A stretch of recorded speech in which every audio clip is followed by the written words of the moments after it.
This week, I'll be speaking with Dr. Debbie Berebichez about the importance of critical thinking in data science. Debbie is a physicist, TV host, and data scientist, and is currently the chief data scientist at Metis in New York City. In a world and a professional space plagued by buzz terms like AI, big data, deep learning, and neural networks, conversations around skill sets and less than productive programming language wars, what has happened to critical thinking in data science and data thinking in general?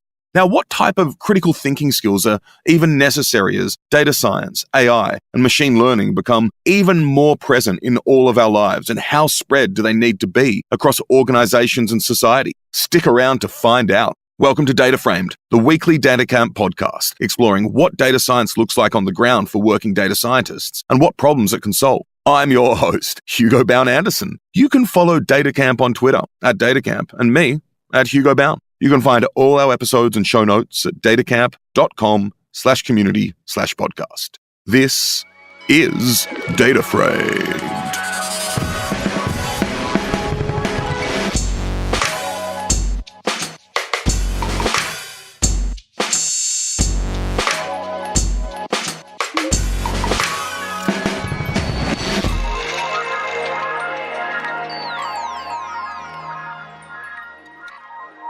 I also wanted to let you know that in the show notes, you can find a form to make guest suggestions for the podcast. We welcome all suggestions and encourage you to have as panoramic a view as possible with respect to the diversity and inclusivity of our guests. Also, if you enjoy the podcast, it would be great if you could leave us a rating and a review on iTunes, but only if you enjoy it. I'll read out some of our favorite reviews on the podcast, so write one for your chance to be quoted. Now it's time for the show. Hi there, Debbie, and welcome to Data Framed. Hi, Hugo. It's a pleasure of mine to be here. It is such a pleasure to have you on the show, and I'm really excited to be here today to talk in particular about critical thinking in data science and what that actually means, and as we know, to get critical about critical thinking and to see what aspects of data science in the space, what ways we are being critical, where we can actually improve aspects of critical thinking, particularly with respect to data thinking in general. But before we get into that, I'd love to know a bit about you. So could you start off by telling us what you're known for in the data community? Sure. Thank you. Well, I'm not sure I'm that well known in the data science community, but if I am, I would say it's because I'm a big promoter of both critical thinking and of getting minorities such as women, and especially Hispanic women, to enter the fields of STEM, including data science. And I've promoted and have started a bunch of initiatives geared towards getting more women to get into science, technology, and engineering. And the second reason could be because I co-host a TV show for the Discovery Channel called Outrageous Acts of Science. So I know that a lot of people know me from there. Right. And you also are at Metis, aren't you? The Data Science Bootcamp. Absolutely. I was going to say that next. So I'm the chief data scientist at Metis.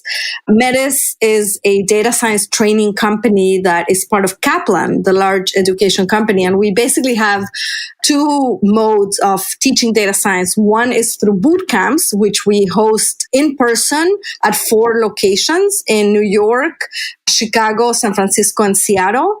And the second mode of teaching is through corporate training and other products. So we teach live online, intro to data science for, as a pre-bootcamp course, but we also customize various courses for corporations that need either visualization courses or Python programming or big data techniques and whatnot. And we've had quite a bit of success with that. That's great. And I really look forward later on to talking about kind of the relationship to your work at Metis, boot camps in general, how they can prepare people for a job market where, in the job market, in some respects, coding skills are at the forefront and not critical thinking skills, and how to deal with that trade-off in the education space, which is something we think a lot about. Absolutely. On top of that, though, you mentioned you're a big promoter of women, in particular Hispanic women in the space. And correct me if I'm wrong, I may mess this up completely, but you were the first Mexican woman to get a PhD from Stanford in physics?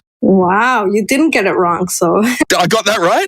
Yes. Fantastic. That's right. And I think it's an important statistic, not so much to brag about it, but to show that examples like mine of persevering and working really hard and making your dream come true exist out there. And they're so important to talk about because they really serve as inspiration for people who sometimes think that their particular minority group or so is not suited for a career in data science or STEM. And so is this how you got interested in data science and computation initially, through a physics PhD? Yeah. I have kind of I guess, not so atypical background for data science. I did my PhD in physics at Stanford, like you said, and I did theoretical physics. I did a lot of computational work the last 2 years. And so I learned about models and programming and working with data. Then I moved to New York to do 2 postdocs at Columbia University and at the Courant Institute, part of NYU, after which I decided, like a lot of physicists, to work in Wall Street for a few years as what is sometimes derogatorily called a quant. I was involved in creating risk models and I did a lot of data analysis. And that's when I realized that my skills in math and programming had other alternative ways of being applied, not just in physics. So then after Wall Street, I thought that was not the field for me because I didn't really care about just making money, even though making money is nice, but I had bigger aspirations and I wanted to do data and ethics and help the world and change the world in many ways. And so I heard about this new field, sort of new field for me, at least, called data science about 10 years ago. And I took a course. It was kind of like a boot camp. I had the skills, but I didn't know how to translate them into the different techniques and algorithms that are typical of data science. And so after taking that course, I jumped ships and I started my career in data science. Awesome. That's a really interesting trajectory. And I just want to step back a bit. And, if you don't want to talk about this, we don't have to. But I'm just wondering, coming from where you were in Mexico, did you have kind of a social, cultural, and even familial or parental support to go down this path? No, I didn't. And that is precisely why I care so much about inspiring and helping other young women who, like myself, feel attracted to a career in science or engineering, but who for some reason, whether it be financial or social, feel that they cannot achieve their dreams. From a very young age, growing up in Mexico City, I was discouraged from pursuing a career in physics and math because I was a girl, and I was told by friends and parents and teachers in school that I better pick something more feminine and that to do physics I had to practically be a genius, which I knew I wasn't. And so they really discouraged me so much that I became insecure about my math skills and about my ability to conquer and study the field. And so years later, when it came to go to university, I picked philosophy as an undergrad because I thought that was something similar to physics. It had a lot of questions and you could use your imagination to ask yourself, why are we here? And, all kinds of things that had to do with objects that surround us and their meaning and whatnot. But I realized, Hugo, that the more I try to hide my love for physics and math, the more that this inner voice telling me to go for it and to study it was screaming at me. And until 2 years into the bachelor's program in Mexico, I decided behind everyone's back to apply to schools in the US as a transfer student. And it was difficult because in Mexico, we were paying 1/8 of what universities cost in the US. And especially as a foreign student, it's very hard to find scholarships and financial help. But I was extremely lucky that I got full scholarship offered to me by Brandeis University in Massachusetts. And so in the middle of my BA in philosophy, I transferred to Brandeis in the winter. I hadn't seen the snow before, and I picked up philosophy courses, but right in my first semester, I had the courage to take my first intro to physics class. It was a very large classroom with 100 students, and the class was Astronomy 101. And in that class, I realized that my passion and my love for physics was not going to go away. And I befriended the teaching assistant in the classroom, who was a graduate student by the name of Rupesh, who came from India. And he came from Darjeeling town in the Himalayas. And Rupesh and I became friends, and we would meet all the time. And he was the first person who truly believed in me. And he told me that I wasn't the typical student that just wanted to get an A in the homework, that my questions were just so curious and I was so inquisitive, and that I really, really cared about knowing about the planets and quantum mechanics and statistical mechanics and all kinds of things. And so he really encouraged me to try to do physics, until one day we were walking in Harvard Square in Cambridge, and we sat under a tree, and I looked at Rupesh with tears in my eyes, and I said, "Rupesh, I just don't want to die without trying. I don't want to die without trying to do physics." He got up, and we didn't have cell phones at the time, but he called his advisor, who was the head of the physics department at Brandeis, Dr. Wardle, who was the professor in my astronomy class. And he said, "I have a student here who has a scholarship for only 2 years because she's a transfer student. And I know the BA in physics takes normally 4 years to complete, but she's really, really passionate. What can we do about it?" So Dr. Wardle called me into his office, and we had a conversation, and he basically told me and Rupesh, who was there with me, he said, "Believe it or not, there's somebody else who's done this in the past at Brandeis. His name is Ed Witten.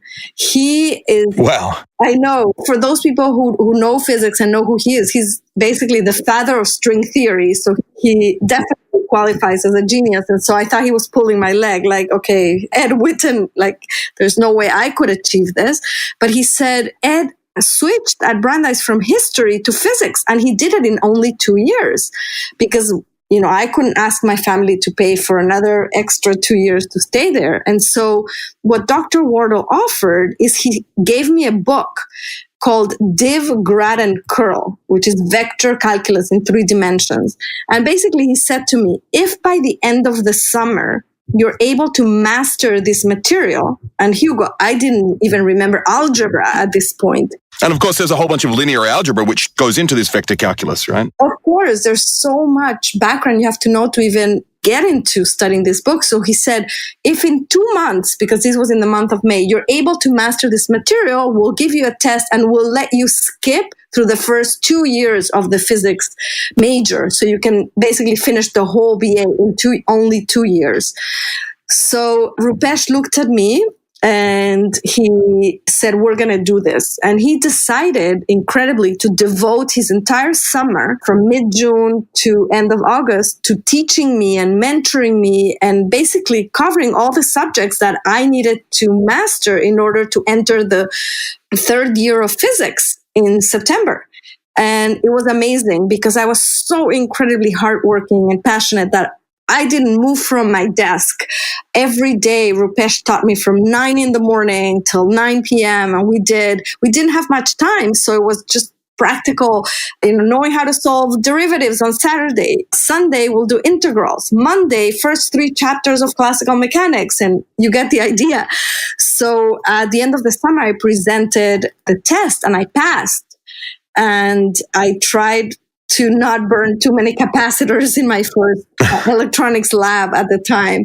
And I remember how incredibly grateful I was to Rupesh, this person that absolutely changed the course of my life. And I tell this story every time I have an opportunity because it's incredible to me what Rupesh told me. I basically always wanted to pay him for all that he dedicated to me and all the effort he put into tutoring me. And he said to me that when he was growing up in India, in Darjeeling, there was an old man who used to climb up to his little town in this mountainous terrain and used to teach him and his sisters the tabla, the musical instrument, math, and English. And every time the family wanted to compensate this old man, he said, no, the only way you could ever pay me back is if you do this with someone else in the world. That beautiful story is how my mission in life began. And Rupesh passed the torch of knowledge to me to inspire, help, and encourage other minorities who, like myself, dream of becoming scientists or engineers, but who for some reason lack the confidence or the skills at the time. And that has really informed my career. It has been the passion that connects everything that I've done. And I'm incredibly grateful to that pay it forward story. So after graduating with highest honors from Brandeis is when I went to Stanford, and I reconnected with Rupesh only about 7 years after that, because he had gone to the South Pole to be a sub-millimeter astronomer. And we connected, and he was incredibly proud that I managed to graduate and do my research with a Nobel Prize winner at Stanford. And it was a great story. Firstly, Debbie, thank you so much for sharing that beautiful story. Secondly, I wish I had a box of tissues with me right now. And thirdly, I feel like I was sitting there under that tree with you and Rupesh solving all the vector calculus challenges. And I want to give Rupesh a big hug and a bunch of cash right now as well. But of course, I'll do exactly what I'm trying to do and what we need to be doing, which is paying it forward. And I think that's actually provides a great segue into talking about critical thinking and data science, how we think about critical thinking as educators, being critical of critical thinking. And maybe I want to frame this conversation by saying there's just a lot of talk around the skills aspiring data scientists, data analysts, data fluent, data literate people need to know. And sometimes, to me anyway, the conversation around this seems to be a little bit superficial. And I was wondering, firstly, if that's the case for you. And secondly, if it is, what seems superficial about it? Yes, I'm so glad you're asking this question, Hugo. I can't tell you how many times I have visited programs where I've been a mentor for high school students. And I'll give you one example. One of these afternoon programs was receiving quite a bit of funding. And there were 3 groups of young girls from high school working in data science, and they had been taught SQL. So they were masters at it, much more than I was ever proficient at their age. So I was like, wow, these girls are really impressive. There were 3 groups. They were working at a museum. And so one of them was working with a data set that was about birds in the museum.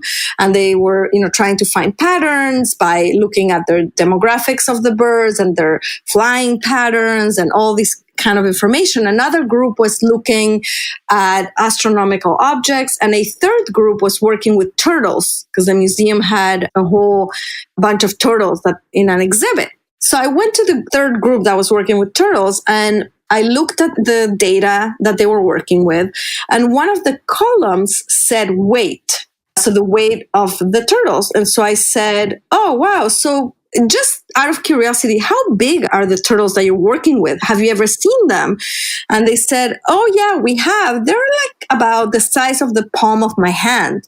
I said, oh, cute. I'd love to see those turtles, And I said, okay, so is the weight here that you have in the column, you don't have any units for it because you just have the number. And the numbers are around 150 and 200 and 300. So is this weight in pounds? Is it in kilograms?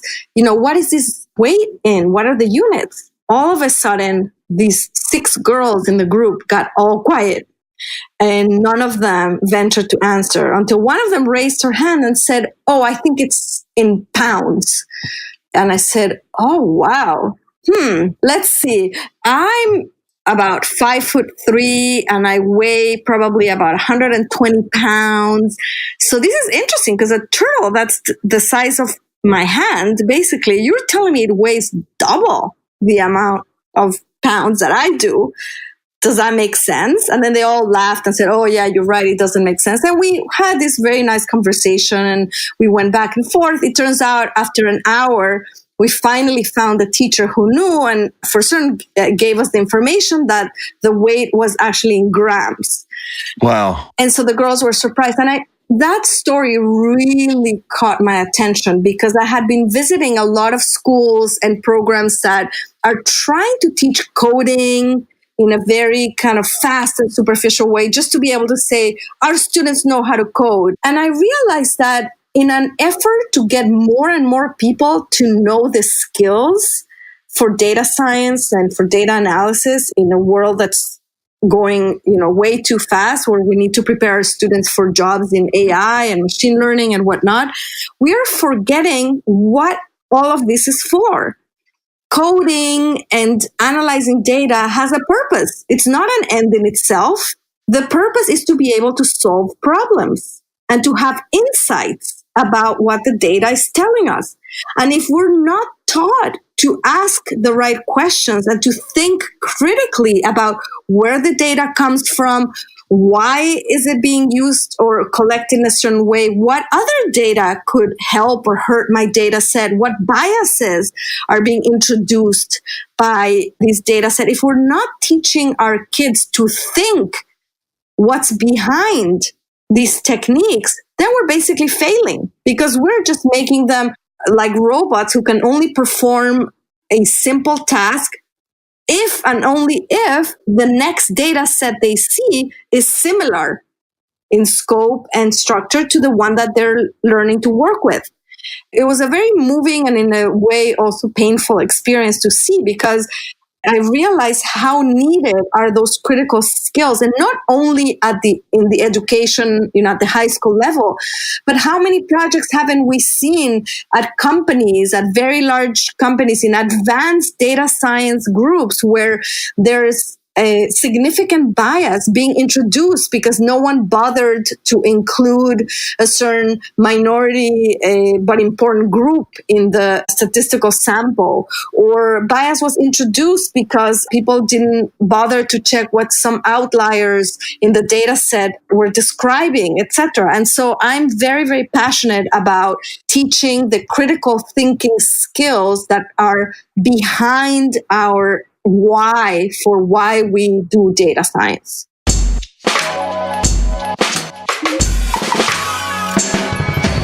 We'll jump right back into our interview with Debbie after a short segment.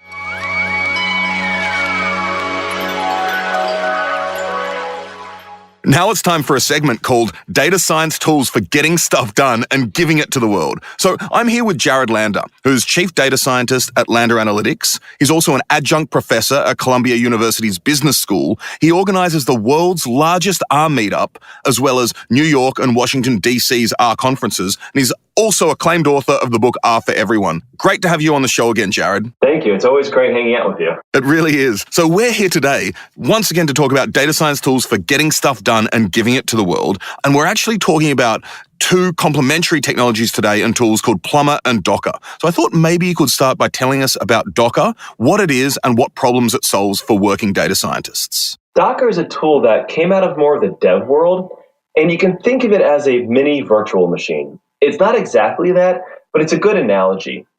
It's a way of keeping different environments separate in a computing system. Typically, developers use it in a very different way than data scientists. For developers, they would build a system and then deploy it in Docker so it stays the same. Whereas data scientists sometimes use it that way, but they also use it to create a reproducible environment. They can have a Docker image for their analysis they've done, open it up a year later, and it's the same environment they were in.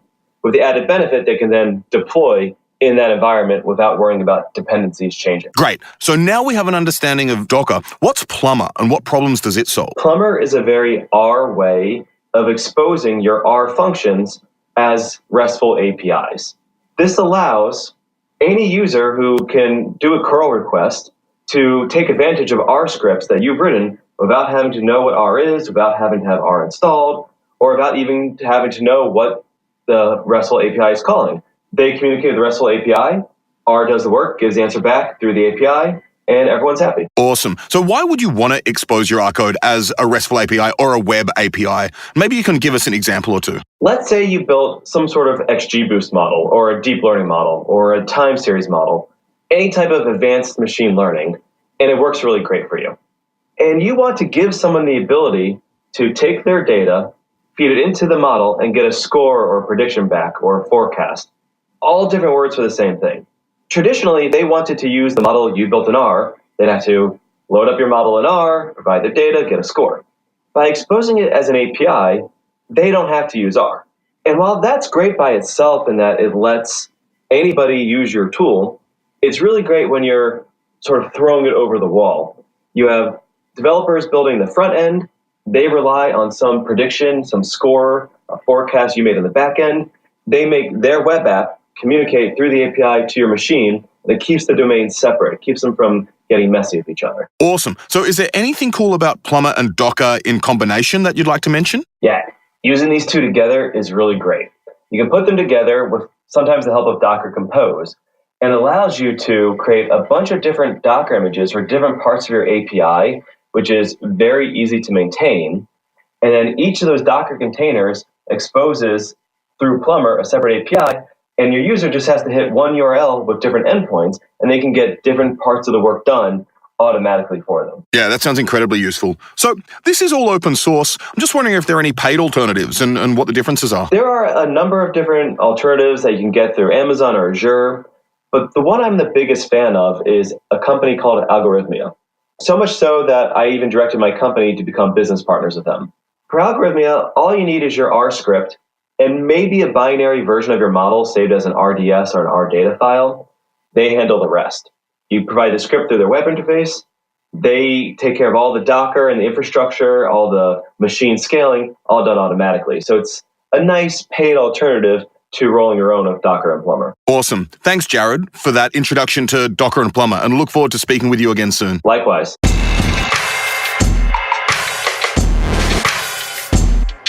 After that interlude, it's time to jump back into our chat with Debbie. You've spoken to so many essential points there. One of the overarching one is critical thinking, and what I like to think of data thinking or data understanding before even there's a movement to put data into models and throw models at data before even looking at, as you say, units or important features, or really getting to know your data, getting to understand it and performing that type of exploratory data analysis. And a related point that underlied a lot of what you were discussing there is thinking about the data collection process as well. And if you're collecting data in a certain way, what are you leaving out? What are your instruments not picking up? Is your data censored for any of these reasons? Are you leaving out certain demographics because they don't use a particular part of your service? Mm-hmm. Exactly. And I think I see a lot of companies that don't really know what data science is about because it has become this buzzword and everyone wants to be in it, but nobody really knows exactly what you can get out of it. And what's happening is a lot of companies are investing significant dollar amounts in big data and solving, big problems because they have collected so much data. They just build a huge infrastructure and try to find insights, but without really knowing if, first of all, those insights are important for the company. Second of all, if they find them, would they be able to use them for something and enact policies or something that's actually going to be helpful for the goals of the company? And I always remind them with this kind of simple example. I said, one of my heroes in physics is Tycho Brahe, who was a very famous Danish astronomer. Basically, he was locked up in a tower in an island in Denmark, which I actually had the opportunity to visit last summer. Oh, really? Yes. And wow. He lived in the 1500s, an amazing man, but he also had apparently he was a nobleman. He had an awful personality and he lost his nose in a duel. And they say he replaced it with a golden bridge, I think. With a bronze. Bronze. Yeah, okay, great. And I think that has been discredited a bit. That's what they told me in the museum. But anyways, yeah, this very interesting character. But the amazing thing about him is that he looked at the sky without any telescope. He basically had created this sophisticated instrument, but in the 1500s, it took him years, and he created a catalog of only about 1,000 stars. That's it. So that's a very, very small data set by today's standards. But from only those 1,000 data points, I think it was like 1,800 or so to be more accurate, but he helped the theories that were later created by Kepler and Copernicus and where the laws of planetary motion were derived. Basically, Kepler used that, and then Isaac Newton used it as the basis for the law of gravity. So from those 1,000 data points came universal theories that we're still using today that are incredibly powerful and deep. And that is a good example to say that sometimes we can put a lot of investment into huge data sets, but when we're talking about data literacy, large data sets also have a lot of noise. And you have to start by teaching that the most important thing is the insight that you're going to derive from that data set and not its size. I'd like to speak to this idea of the focus on big data and the fact that a lot of us are collecting as much data as possible, hoping that, thinking that all the information we need will be contained in there, even before asking critical questions, yes. which is very dangerous. But yes. Before that, I just want to say tangentially, Tycho Brahe and Kepler's story is so wild. I haven't looked into it in a while, but if I recall correctly, Kepler wanted to unlock the secrets of planetary motion and figure out what was happening. And he realized that Tycho had the data. And so this is a story of someone realizing someone else has this data. And he went to work with him in Tycho Brahe's, I think, final years. And Tycho didn't even give him all the data at that point. He was actually very secretive about the data he had. And even when Brahe died, Kepler had to struggle with Brahe's family in order to get the data. So there were all types of data secrecy and data privacy issues at that point as well. And also data ownership, because Exactly. That's what I meant, yeah. Most people know who Kepler was, but if you ask people about Tycho Brahe, very few, non-science people know. And that's because a lot of the credit went to Kepler. And some people argue that, the one that did all the meticulous observations and had theories about it was Tycho. And so he deserved more credit. And so, it was kind of a crazy time and lots of fights about data were happening. And of course, this is, we're talking about a decoupling or a separation of, let's say, humans into the people who are fantastic at collecting data and the people who are fantastic at analyzing it as well. This is a division in a lot of ways. Yeah, absolutely. And so, but this focus on big data, the fact that even a lot of companies' valuations are based around the fact that they have so much data and it must be useful in the future, right? And this is incredibly dangerous for practitioners, but also for society. Absolutely. I mean, we did have a tipping point in that we had the hope in the 70s of AI and changing the landscape of our society, and it didn't quite deliver in its promise because we didn't have the capacity to analyze very, very large data sets like we do now. And there was a tipping point where now we are able to analyze these much, much larger data sets. I mean, I think every day in the world, we produce 10 to the 18 bytes of data, 3 exabytes of data, something like that we generate. So obviously these are enormous scales. But what's important is not that we now have this capacity to analyze it, but are we really getting a significant marginal insight? Or are the insights that we're getting commensurate with the ones that we were getting when we didn't have such large data sets? And I think that question is still out there. We haven't been able to answer because, as you know, the real important applications of AI are still being created and worked on. A lot of the AI things that we see out there are still simplistic in that they don't use all of the incredible and deep capacities that AI has to solve problems. So dimensionality of the data matters. It matters a lot. And probably for certain problems is going to be hugely important. But my point is more about when you're educating people or when you're a company investing in certain technology, you have to be able to walk before you run. So start analyzing, the smaller data sets, come up with strategies that are based more on critical thinking and the questions that you're trying to solve rather than the size of your data set and the size of the infrastructure that you've built. Great. So I've got a thought experiment for you, which may happen all the time. I have no idea. But a student, aspiring data scientist, data analyst comes to you and says, I need to learn some data thinking skills, some critical thinking skills to work with data. What are the top 3 critical thinking skills that you think I should learn, Debbie? Thanks for that question, Hugo. I think the first one is you have to be a skeptic about data. You have to always, just like when you read a scientific paper, you have to know who paid for this research. Was it the drug company that is sponsoring a paper that says their drug is the only and best drug in the world. Like, clearly, I'm not going to trust that paper.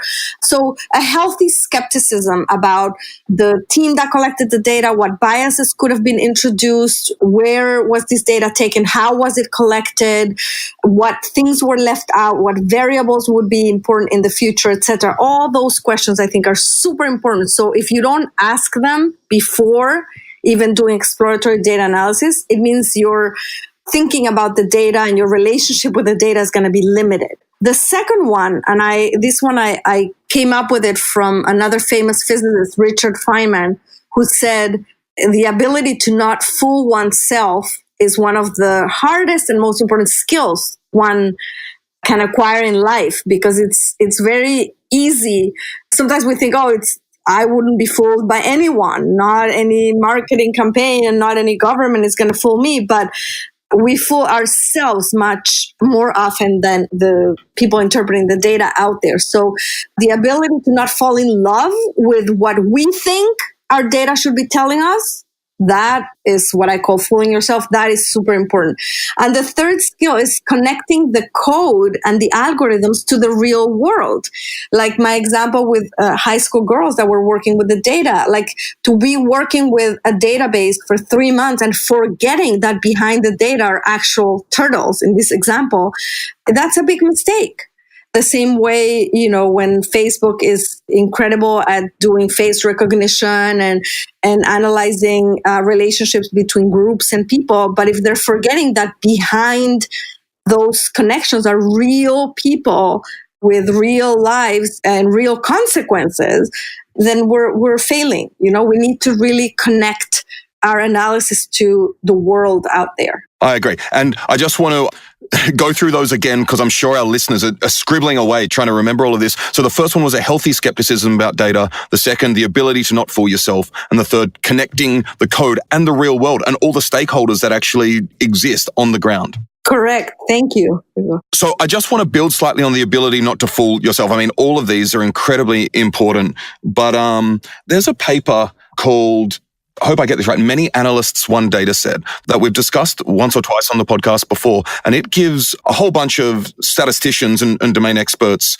a data set, separates them into teams and gives them the same data set. And it's a data set of, I think, either yellow or red cards given to football players in football or soccer matches. And the question is, are these decisions to give cards, is there some sort of ethnic bias, or racial bias in these decisions? The fact is, what happened was 70% of the team said one thing, 30% said the other thing, either yes or no. And then when they got to see everyone else's results, nearly all the teams were even more sure of their own techniques and their own results.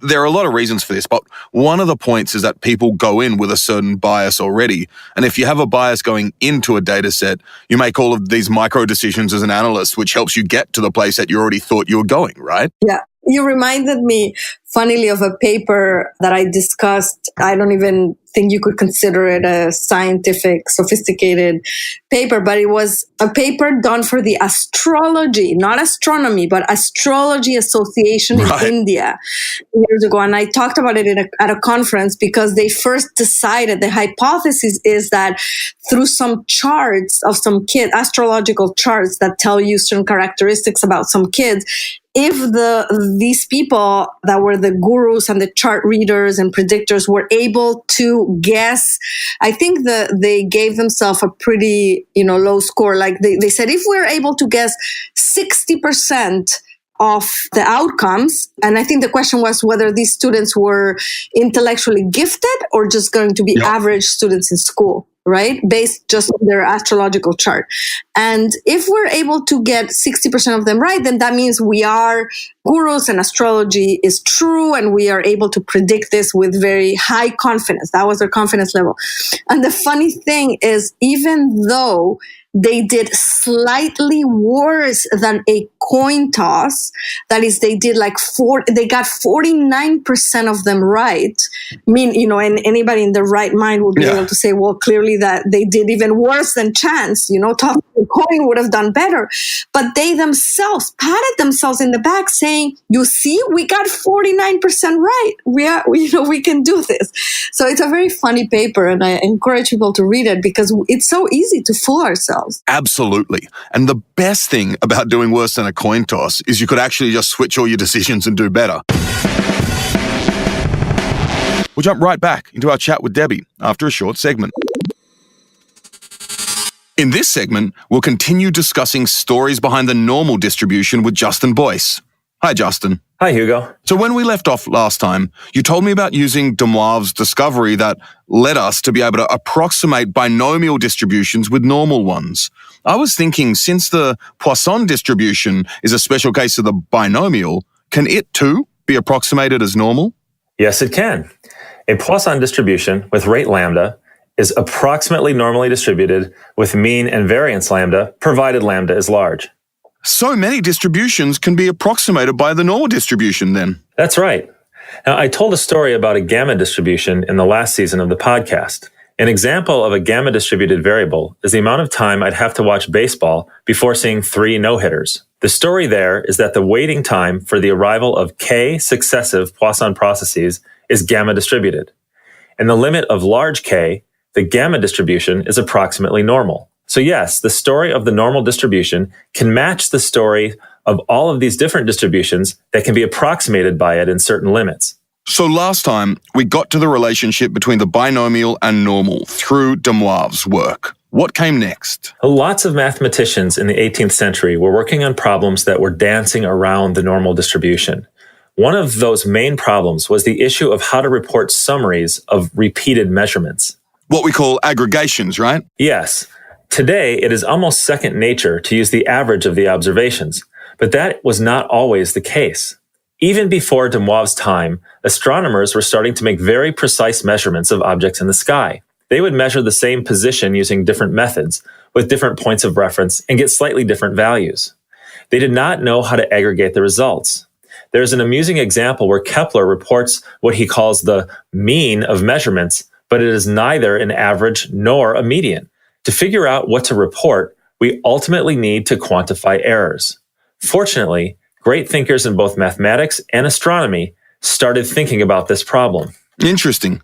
So astronomy was important in driving statistical thinking forward. Oh yes. Importantly, 2 of the greatest minds in history, Laplace and Gauss, were thinking about this. They were both interested in the movements of Jupiter and Saturn in particular, and in 1809, Gauss published his treatise, The Theory of Heavenly Bodies Moving About the Sun in Conic Sections. Tacked on to the end of this work was Gauss's exposition of how errors and repeated measurements are distributed. So I guess this is where he derived the normal distribution, since we also call it the Gaussian distribution. Yes. Now, he derived it in sort of a roundabout way, though. He started with some desiderata and derived the result from there. First, the most probable error in measurement is 0. Second, the errors are symmetric about 0. And finally, he assumed that the most probable value of a single measurement repeated over and over is the arithmetic mean of the measurements. From these desiderata, he showed that the errors are normally distributed. Okay. So Gauss was a genius, no doubt, but doesn't his argument put the cart before the proverbial horse? Yes, Gauss's argument was circular, though I won't go into the details here as to exactly how it was circular. Importantly, Laplace saw the result and built upon a result he had derived prior to Gauss's book on planetary motion. Laplace found that any sum or mean of measurements will be approximately normally distributed if there are many measurements. Aha, the central limit theorem. Yes, the caveats and conditions of the central limit theorem came later. I like to use the theorem itself as the story behind the normal distribution. So here it is. Any quantity that emerges as the sum of a large number of subprocesses tends to be normally distributed, provided none of the subprocesses is very broadly distributed. So, Justin, how does this work for astronomical measurements? Well, I like to think of it like this. Each measurement is the result of many subprocesses.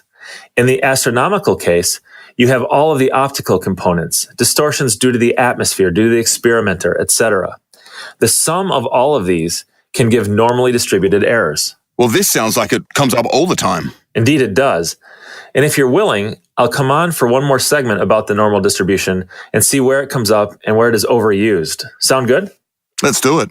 But before you go, this history of the development of the normal distribution is really interesting, Justin. Do you have any tips for our listeners if they want to learn more about the history? Sure. I really like the books by Steven Stiegler. I learned most of what I shared in this podcast from his book called The History of Statistics. Ah, Stiegler. He also wrote The 7 Pillars of Statistical Wisdom. Yes, and that's also a great book. Now, I also put a link in the show notes to a paper by Saul Stahl about the history of the normal distribution if anybody wants a quicker introduction. Thanks for that, Justin. See you soon. You bet.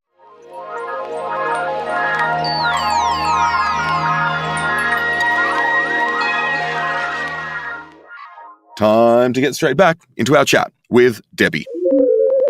So, we've been talking about critical thinking at an individual and societal level. I'm wondering how you think about the needs for all these skills, critical thinking skills, how they should be spread through organizations. And what I mean by that is, what type of critical thinking and data thinking skills will be needed and are needed for people who don't even work directly with data themselves, but in jobs impacted by data? Yes, that's an excellent question, because I think the more that our field of data science grows, the more that we get different dependencies in companies, different groups needing insights or even having contact with the data. And not everybody's going to be a data scientist. We're going to have people just interpret visualizations that come from the data, others using APIs and having to interpret what the algorithms come out with and whatnot. So I think it's essential that we spread the critical thinking message across organizations. And it has to start early in school, because the ability to ask the right questions in an industry setting is incredibly important. And I don't think we're putting enough emphasis in it. So I think everybody in an organization has to be trained about things such as data ethics.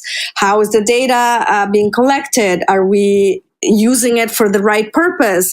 Data ownership, data privacy, data security, all kinds of issues that impact the manipulation of data. And so that's part of the critical thinking process. Hopefully, this aspect of understanding on the part of people in society and other working professionals who aren't data scientists will result in less burden on the data scientists. What I really mean by that is, well, there are a few ways to frame it. The first way, I think, it was probably Nate Silver who said this. Any quotation, I don't know who it was, I'll just say it's Nate Silver generally. But it was probably Nate Silver who said something like, when a data scientist gets something right, they're thought of as a god. And when they get something wrong, they're thought of as that they made the worst mistake ever. As opposed to a job in which sometimes you get it right and sometimes you get it wrong. Another way to frame it is kind of viewed by people without data skills like, I have no idea how to deal with this, so this is what you're going to do. And you have you're a prophet, or you're the holder of divine knowledge, or the high priest of data science, I like to call them. And whether this will actually help as people develop more data skills who aren't data scientists will actually help bridge this gap in a lot of ways. So how do you think about these types of issues and challenges when building data science curricula at Metis and elsewhere? Yeah, it's very important for me to learn. I'm not an expert in the field of learning science, but it's very important to me to learn how to best build curriculum that optimizes these critical thinking principles and questions that I'm talking about. And so it really depends on the curriculum. So for example, we built with a team with Kathy O'Neill, who I know you've interviewed before, who I love, and a group of other 7 executive women with the funding from Moody's Analytics and the help of Girls Inc. We developed the first data science curriculum for high school girls of underserved backgrounds. And we deployed it in New York in several high schools. And so I think it was just this amazing experience, because we try to emphasize focusing on the topic and what the consequences were of every single step in the process, so from data collecting to choosing the algorithm to knowing the how to measure the accuracy, the recall, the precision, like everything that we were doing, where it comes from, how to choose the metric that was right for the problem at hand, etc.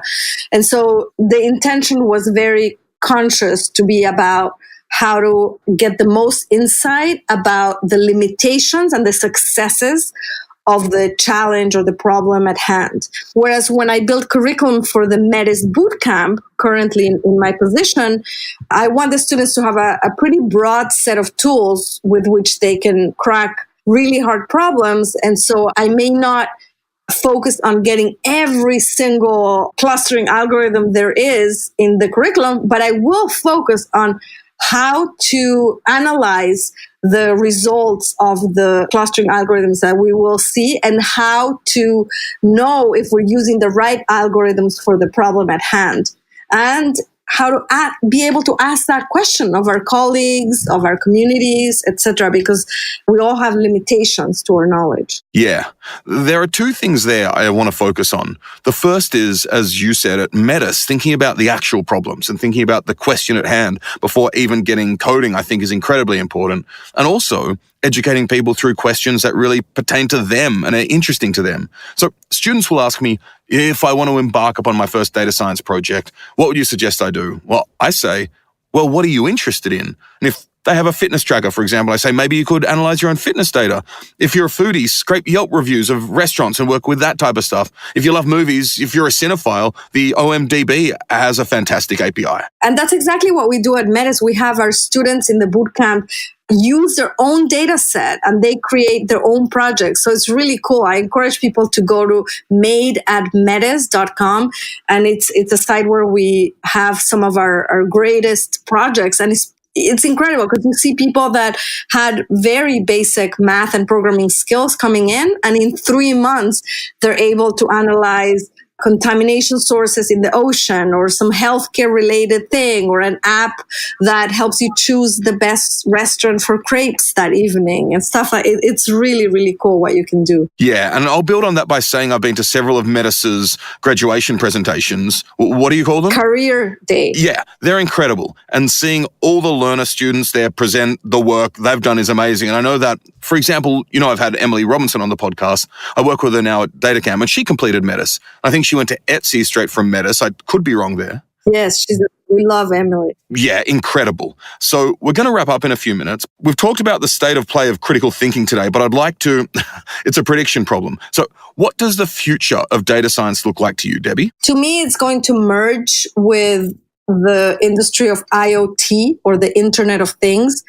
That is, as we see the ubiquitous sensors, that is, sensors are simply everywhere from medical devices to buildings that are smart buildings testing, our comfort level to apps that measure our behavior. I mean, you're right.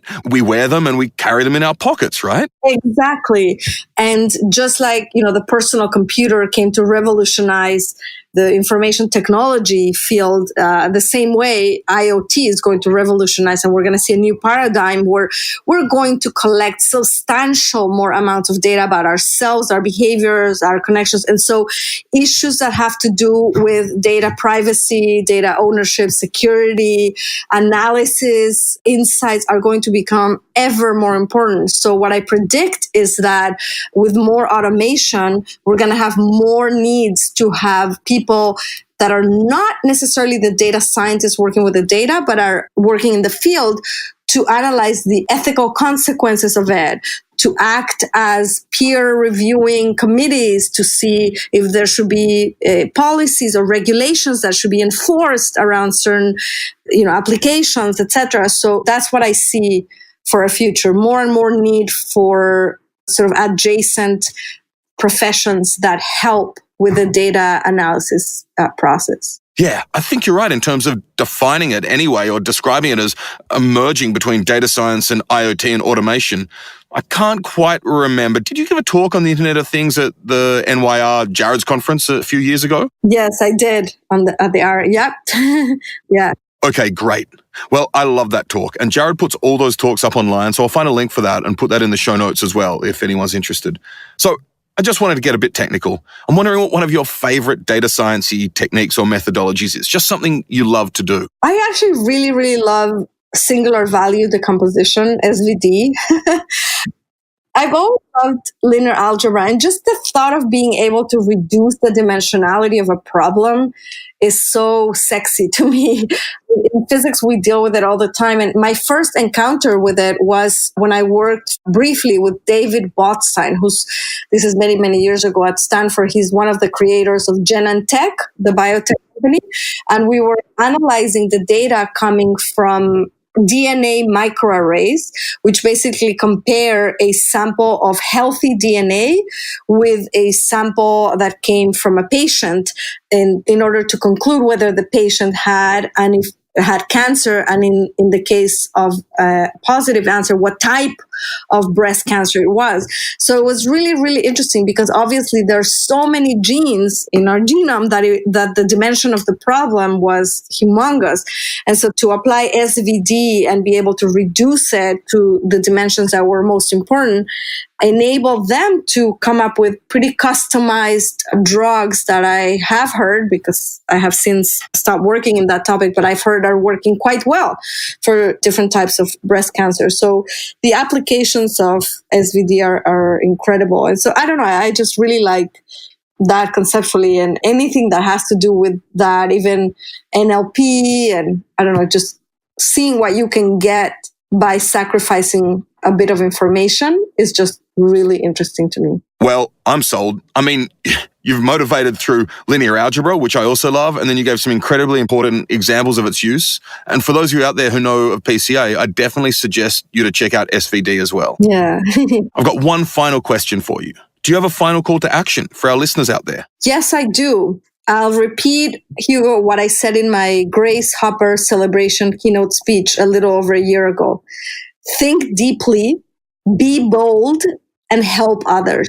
I think that's fantastic, Debbie. And what we'll do is link to your Grace Hopper talk as well in the show notes, because I think the way you explained in that talk all of these things, why it's important to think deeply, be bold, and help others, which you've gone through this conversation as well, I think that talk can provide more context there also. Wonderful. This has been such an awesome conversation, Hugo. Thank you. Thank you so much, Debbie. It's been an absolute pleasure having you on the show.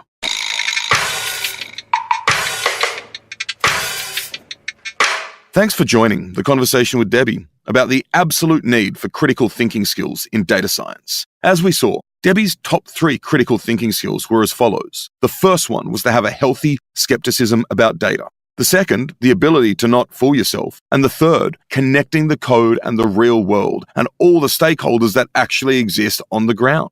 Debbie illustrated this third one through the story of the young high school students who were super proficient in SQL, but had forgotten that the data they were looking at was connected to the real world of turtles and their weights. As Debbie said, this is a lesson for all of us, and she said that, for example, and I quote, forgetting that behind the data are actual turtles. In this example, that's a big mistake. The same way when Facebook is incredible at doing facial recognition and analyzing relationships between groups and people. But if they're forgetting that behind those connections are real people with real lives and real consequences, then we're failing. We need to really connect our analysis to the world out there. End quote. We also saw the power of data thinking in the limit of small data via the example of Tycho Brahe's astronomical data that he collected without a telescope, mind you, which Kepler used to build his laws of planetary motion and Newton used to build his theory of gravity. In an era where sheer amount of data is equated with power, it's important to remember that big data doesn't mean good data, and it definitely doesn't mean signal.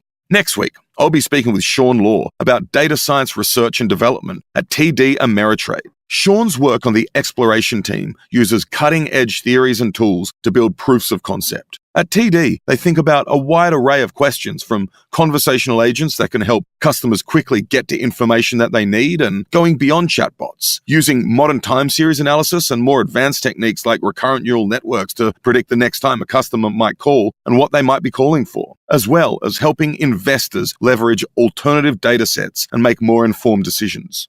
Now, what does this proof of concept work on the edge of data science look like at TD Ameritrade? And how does it differ from building prototypes and products? How does exploration also differ from production? Join us next week to find out. I'm your host, Hugo Bown-Anderson. You can follow DataCamp on Twitter at DataCamp and me at Hugo Bown. You can find all our episodes and show notes at datacamp.com/community/podcast.